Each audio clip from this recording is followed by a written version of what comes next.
பிரிட்டனில் உங்களுக்கு பிடித்தமான இல்லங்களை சொந்தமாக்கிக் கொள்ள எப்பொழுதும் நாடுங்கள் Sri estate agent accountancy and tax. எங்களை மிக விரைவாக சந்திக்கும் போது நாங்கள் மிக விரைவாக உங்களுக்கு அந்த வீட்டு பிரச்சனையை தீர்த்து உங்களுக்கு ஒரு சொந்த வீட்டுக்காரராக நாங்கள் மாற்றி அமைச்சு தருவோம். 333 ரெய்னர்ஸ் லேன், பினா. தமிழ் உறவுகளே வணக்கம். இப்பொழுதும் நாங்கள் லண்டன் ரெய்னர்ஸ் லேன் ஸ்ரீ எஸ்டேட் ஏஜென்ட்டில் இருந்து உங்களோடு பேசுகின்றோம். ஸ்ரீ எஸ்டேட் ஏஜென்ட் தருகின்ற வீடுகள் தொடர்பான தகவல்கள், வீடுகளை நீங்கள் விற்க இருந்தால் அதற்கான தகவல்கள், வீடுகள் நீங்கள் வாங்க இருந்தால் அதற்கான விவரங்கள், இப்படி எல்லா விடயங்களையும் உங்களுக்கு எடுத்து கூறி வருகின்ற டோனி ராஜன் அவர்களை இப்பொழுது நாங்கள் சந்திக்கின்றோம். வணக்கம் ராஜன் அவர்களே. வணக்கம். வணக்கம்.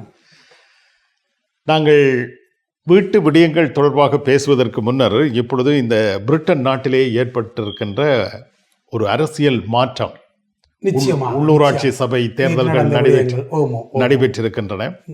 அந்த தேர்தலில் மிக வித்தியாசமான மாற்றம் ஏற்பட்டிருக்கிறது. நிச்சயமாக. அதாவது பிரிட்டன் நாட்டிலே ஒரு தீவிரவாதம் பேசுகின்ற, நிச்சயமாக தீவிர வலதுசாரியாக திகழ்ந்து கொண்டிருக்கின்ற ரிஃபார்ம் யூகே இந்த கட்சி மேலெழுந்து இருக்கின்றது. நிச்சயமாக.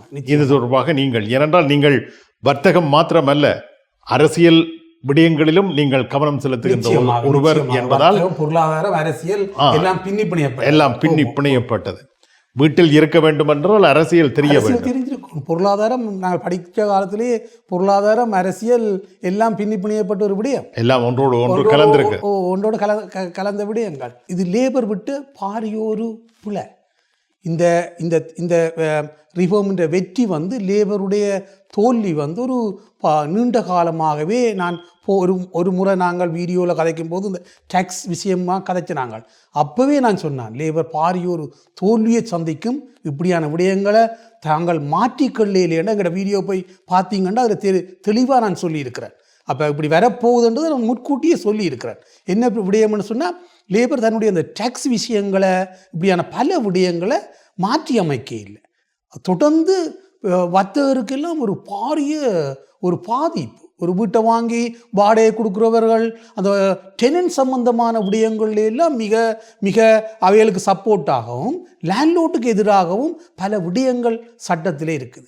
அது லேபர் அரசாங்கத்தால் ஏற்படுத்தப்பட்ட சட்டம் ஒரு பாரிய வர்த்தகர் ரீதியாக கூட பாரிய நிறைய பேர் எனக்கு தெரிஞ்ச ஆட்கள் எல்லாருமே ரீஃபார்முக்கு இந்த ஓட்டை போட்டிருக்கணும். இந்த முறை நாங்கள் எப்போவுமே லேபருக்கான ஒரு நாங்கள் மாற்றிக்கொள்ள முடியாத சூழ்நிலையில் இருக்கிறோம். ஆனால் எங்களை சார்ந்தவர்கள் நிறைய பேர், என்னுடைய கஸ்டமர் நிறைய பேர் ரீஃபார்முக்கு போட்டிருக்கணும். என்ன விடயம்னு சொன்னால், நிறைய பொருளாதார விடயங்களை லேபர் அரசாங்கம் பிரித்தானியா பொறுத்தவரையிலே கவனம் எடுக்கலைன்றது உண்மையான ஒரு விடயம். ஏனென்று சொன்னால், மக்களுடைய பொருளாதாரத்தை தூக்கி விடுறதை விட்டுட்டு லேபர் அரசாங்கத்தை பொறுத்தவரையில் உக்ரைனுக்கு அள்ளி கொடுத்து கொண்டிருக்கிறது தான். உக்ரைனுக்கு நிறைய அள்ளி கொடுத்து கொண்டு இங்கே மக்கள் பொருளாதார சிக்கலில் இருக்கும்போது பாரிய தொகைகளை உக்ரைனுக்கு அள்ளி கொடுத்ததில் பிரித்தானிய அரசாங்கம் முக்கிய பங்கு வகிக்குது. ஆகவே பல விடயங்களால் மக்கள் உடைஞ்சு போயிட்டோம். என்னென்னு சொன்னால், நாங்கள் லேபருக்கு இவ்வளோ காலம் இந்த ஓட்டை போட்டுக்கொண்டு வந்து நாங்கள் லேபர் அரசாங்கம் பல விடயங்களில் அகதியல் விடயமான சம்மந்தத்தை அப்படியான விடயங்களை லேபர் அரசாங்கம் மாற்றி அமைச்சிருந்தாலும் பழைய விடயங்கள் இந்த மக்கள் மனதில் பதியப்பட்டு இருக்குது. உண்மையாகவே அது நீண்ட காலமாக பார்த்தீங்கன்னு சொன்னால், அந்த லேபர் அரசாங்கத்தை பொறுத்தவரையில் பல விடயங்களில் பல தவறுகளை செய்திருக்கணும். உதாரணத்துக்கு எடுத்துக்கொண்டோம்னு சொன்னால், முந்தி, அதாவது 97ஆம் ஆண்டு ஆட்சிக்கு 96ஆம் ஆண்டு கடைசி 97ஆம் ஆண்டு ஆட்சிக்கு வந்த டோனி பிளேயர் என்ன செய்தவர்னு சொன்னால், விவசாயிகள், பிரித்தானியாவின் உள்ளூர் உற்பத்திகளை செய்யக்கூடிய விவசாயிகளோட விடயத்தில் பார்த்தீங்கன்னா அவர் என்ன செய்வார்னு ஒரு மானியம் கொடுப்பார். அதாவது முட்டை, பால், மற்றது பான், இப்படியான அடிப்படை உணவுகளை விலையேற விட மாட்டார். அவர் என்ன செய்வார்னா, உதாரணத்துக்கு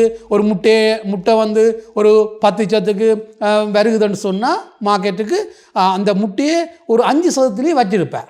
10% விட மாட்டார். அந்த 5% அந்த மானியமாக அந்த பண்ணை வச்சிருக்கிறவருக்கோ அந்த விவசாயிகளுக்கு ஒரு மானியமாக கொடுப்பார். அப்போ அப்படியான விஷயத்தில் ஆரம்ப காலத்தில் லேபர் சிறப்பாக செயல்பட்டது. தற்போது லேபர் வந்து பிரித்தானிய மக்கள், அதாவது எங்களோட என்னென்னு சொல்கிறது, எங்களுடைய ஒரு அத்திவாரம் மாதிரி, இந்த நாட்டின் ஒரு அத்திவாரம் மாதிரி விவசாயிகள் உள்ளூர் உற்பத்தியை கூட்ட முடியாத ஒரு சூழ்நிலை ஏற்பட்டுட்டு. ஏன்னா அவைகளுக்கான மானியம் உண்டைய பார்த்தீங்கன்னா ஒரு எக்கு முட்டை வந்து 50% போகுது. நார்மலாக 10p மேலே வராது. மிச்ச விடயங்கள்லாம் அரசாங்கம் அந்த மானியங்களை செய்ய வேணும். அதுகளை செய்யாமல் உள்ளூர் உற்பத்திகளை ஊக்கப்படுத்தாமல் பல விடயங்களில் லேபர் அரசாங்கம் பாரிய தவறுகளை விட்டுருக்கு பிரித்தானிய பிரஜைகளுக்கு. அதனால் தான் அவர்கள் வந்து அந்த லேபர் அரசாங்கத்தில் இருந்த கோபத்தை தான் இப்போ காட்டி இந்த ரீஃபார்ம் என்ற கட்சி முன்னுக்கு வர்றதுக்கு ஒரு காரணமாக இருக்குது. இதோட வேலை வாய்ப்புகள், பிரித்தானிய பிரஜைகள், பிரித்தானிய மக்கள், அப்போ இப்படியான விடயங்களில் லேபர் அரசாங்கம் முக்கியத்துவம் கொடுக்காம அந்த யுத்தத்துக்கு, அதாவது வளைகுடா யுத்தத்தில் கூட மறைமுகமான பாரிய உதவியலை அமெரிக்காவுக்கு பிரித்தானிய அரசு செய்து கொண்டு இருக்குது மறைமுகமாக. அப்போ இப்படியான பல விடயங்கள் எங்களுடைய பொருளாதாரம் வீணடிக்கப்படுறதும், மற்றது உக்ரைன் என்ற நாட்டுக்கு அள்ளி கொடுத்ததும், இங்கே வந்து மக்கள் பொருளாதார சுமையில் இருக்கும் போது இப்படியான விடயங்களை செய்தது ஒவ்வொரு மக்களுக்கும் ஒரு பாதிப்பை ஏற்படுத்தி இருக்குது. அதனால்தான் இன்றைக்கு ரீஃபார்ம் இப்படி ஒரு மிக அதிகமான அதாவது ரீஃபார்ம் கட்சி செயலாளரே எதிர்பார்த்திருக்கையில் அவரே அநேகமாக எதிர்பார்த்து இருந்தது ஒரு 200-250 சீட் தான் தனக்கு கிடைக்கும்னு சொல்லி. இவ்வளவு அதிகமாக கிடைச்சிருக்கிறது அவராலே நம்ப முடியாமல் இருக்குன்னு அவர் சொல்கிறார். அவ்வளவுக்கு இந்த லேபர் அரசாங்கம் மக்களில், அதாவது பிரித்தானிய பிரஜைகளை கைவிட்டுன்றதால் அவர்கள் அந்த ஆத்திர இதில் தான் போய் அதாவது ரீஃபார்முக்கு இந்த ஓட்டை செய்தது. இல்லைன்னு சொன்னால் இப்படி ஒரு தோல்வியை லேபர் அரசாங்கம் சந்திச்சிருக்கார். இந்த சந்தர்ப்பத்திலே நீங்கள் உங்களுடைய துறை சார்ந்த விடயம் தொடர்பாகவும் பேச வேண்டும். நிச்சயமாக இப்பொழுது வீடுகள் வாங்குவதற்குரிய காலம் என்று பேசப்படுகின்றது. நிச்சயமாக வாங்க இருப்பவர்களுக்கு இது ஒரு நல்ல நேரம் என்று சொல்கின்றார்கள். அது உண்மையா? உண்மை. அதை பற்றி என்ன? நிச்சயமாக இப்போ வீடு வாங்குறவர்களுக்கு நாங்கள் ஏற்கனவே தெரிவித்த மாதிரி ஒரு நல்ல காலம். உண்மையிலேயே முதற்திறம் வீடு வாங்குறவர்கள் வந்து, நான் திரும்பவும் இந்த விடயத்தை எங்களோட மக்கள் நிறைய பேருக்கு போய் சேர்ந்துருக்காது, அதால் திருப்பியும் சொல்ல வேண்டிய ஒரு தேவை இருக்குது. முதற்திறம் வீடு வாங்குறவர்கள் விரைவாக இந்த வீடுகளை வாங்க வேணும். ஏனென்று சொன்னால் இந்த எக்கனாமிக் பிரச்சனை, அதாவது பொருளாதார பிரச்சனை வந்து ஒரு 6 மாதமோ அல்லது ஒரு வருடமோ அப்படித்தான் நீடிக்கும். அதுக்கு பிறகு நோமலுக்கு வரும்போது அந்த வீட்டின் விலை இரட்டிப்பாகும். ஆகவே எங்களுடைய தமிழ் மக்கள், அதாவது முதற்தரம் வீடு வாங்குறவர்கள் விரைவாக வீடுகளை வாங்க வேணும். அதோட இந்த ஹாரோ ஏரியாவில் இதை சுற்றி இருக்கிற இடங்களில் வீடுகள் விற்க இருந்தால், அப்படியான விஷயங்கள் இருந்தால் மக்கள் எங்களோடு தொடர்பு கொள்ளும் போது நாங்கள் மிக விரைவாக அந்த வீட்டை மிக விரைவாக ஒரு 4 வாரமோ 8 வாரமோ அதுக்குள்ளே விற்று கம்ப்ளீட் பண்ணி தரக்கூடிய மாதிரியான விடயங்களை செய்கிறோம். ஆகவே எங்களோட தமிழ் சமூகம் யாராவது வீடு விற்க இருந்தால் எங்களோட தொடர்பு கொண்டால் நாங்கள் 4 தொடக்கம் 8 வாரத்துக்குள்ளே அதை விற்று உங்களுக்கான விடயங்களை செய்யக்கூடிய மாதிரி, மிக விரைவாக செய்யக்கூடிய மாதிரியான விடயங்களை நாங்கள் செய்து தருவோம். குறிப்பாக நீங்கள் ஹரோ பகுதியில் இருக்கின்ற வீடுகள் விற்பனைக்கு இருந்தால், விற்க விரும்பினால் வாருங்கள் என்று அழைப்பதற்கான காரணம் என்ன? இந்த பகுதியில் வீடுகளின் விலை குறைவடைந்திருக்கிறதா அல்லது வேறு காரணம் இருக்கிறதா? நிச்சயமாக இந்த பகுதிகளில் கொஞ்சம் வீட்டின் விலை இறங்கி இருக்குது. 10% வீழ்ச்சி ஏற்பட்டிருக்குது. அதோட பாயர் இந்த பகுதியில் நிறைய இருக்கணும். இப்போ லண்டனை சுற்றி எங்களுக்கு பாயர் இருக்கணும், இருந்தாலும் வாங்குறவர்கள் இருந்தாலும் ஹரோவில் இந்த பகுதிகளில் ஹரோ என்னென்னு சொல்கிறது, பெம்பிளி, இப்படியான இடங்களில் எனக்கு நிறைய வாங்குறவர்கள் இருக்கணும் தமிழ் மக்களில். ஆகவே விற்கிறவர்கள் தமிழ் மக்களாக இருந்தால் அந்த வீடு வந்து எங்களோட தமிழ் சமூகத்துக்குள்ளேயே இருக்கும்.